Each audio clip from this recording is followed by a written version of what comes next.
So a question I got asked today was, is it good practice to transfer patients between therapists, or should a patient stay with one therapist exclusively throughout the treatment plan?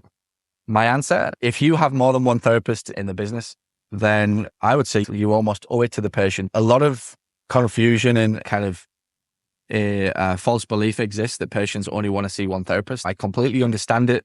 If there are certain skill sets that a therapist has, really specific skill sets that a patient needs, and if one therapist can only provide that, then that's fine. But we all know basically that 8 out of 10 therapists are very good, very capable, and can do a job that 8 out of 10 patients need. So when we're looking to grow and scale a business, one of the things that'll get in the way is the ego. It causes lots of problems when patients ringing up saying, can I have an appointment with Johnny? And Johnny's schedule's full, or Johnny's on vacation, or Johnny's left.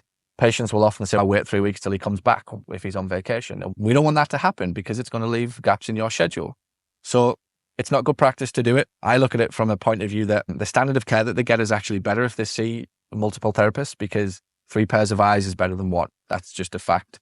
And what we need them to feel is when they arrive at your practice, we need them to feel as though everybody knows them. The more touch points they have with more members of staff, the more the patient will have a relationship with your organization and will be happy to stay and be a patient of your organization, of your company for life, not just for the duration that a certain therapist is there. And that can be shortcutted. We can overcome that by having the person who did the initial evaluation take some information from the patient, something unique. All the conversation has to start with is, so Steve tells me that you are a big fan of the Jets, or Steve tells me that you have 2 grandkids and one of them has just gone to kindergarten.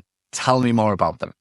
If therapist number 2 in session number 2 starts the conversation like that, all of a sudden that patient feels incredibly special, feels recognized, feels significant, feels comfortable, feels warm, and as much as anything, just feels fabulous that they're doing business with a company that cares enough to actually speak about them.